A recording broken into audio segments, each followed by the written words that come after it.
Salut à tous et à toutes, j'espère que vous allez super bien. Je suis Frédéric Niobet, comptable fiscaliste. Aujourd'hui, nous allons continuer avec nos différents tutos sur le paramétrage de notre entreprise sur ce logiciel de gestion Sage Sari.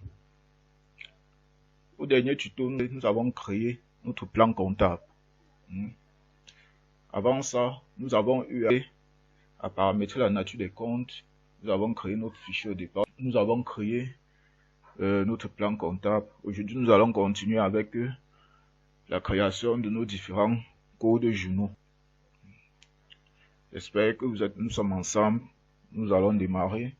Pour créer nos codes journaux, nous savons bien qu'en entreprise, nous avons plusieurs types de journaux. Nous pouvons avoir les journaux des achats, les journaux de vente, les journaux de type trésorerie, tels que le journal de caisse, le journal de banque.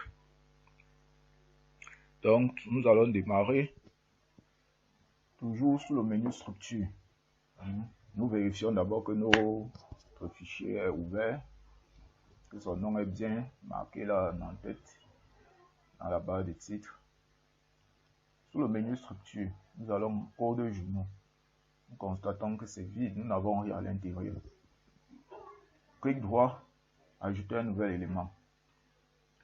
Type du journal, achat. Nous avons vente, trésorerie, générale, situation. Ici, nous allons créer un journal des achats, un journal de vente, deux autres de trésorerie et un autre de type général. Nous continuons. Ici, pour un type journal, nous allons abréger pour le code journal auxiliaire des achats. Journal auxiliaire JA8. Journal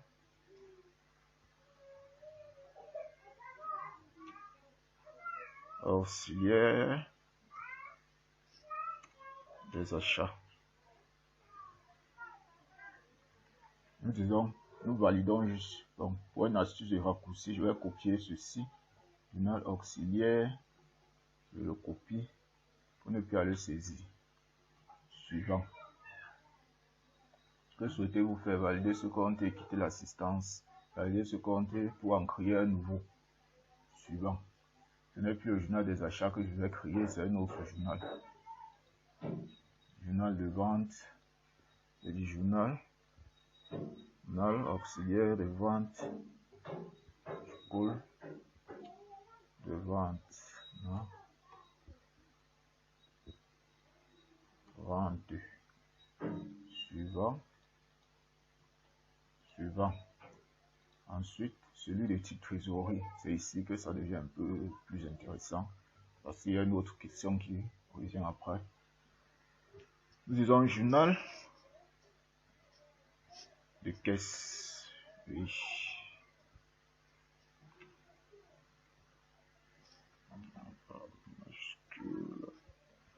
Ok.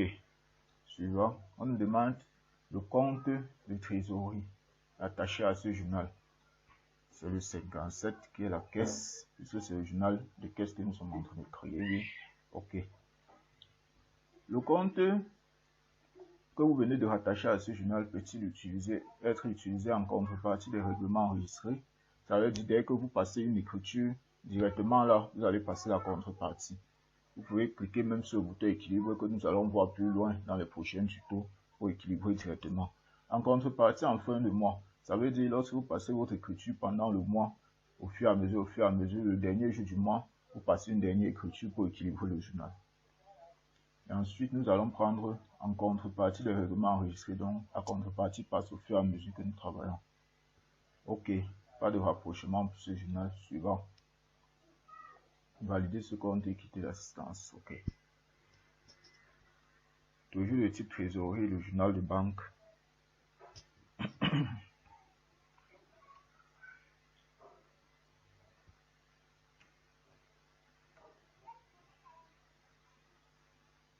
Suivant.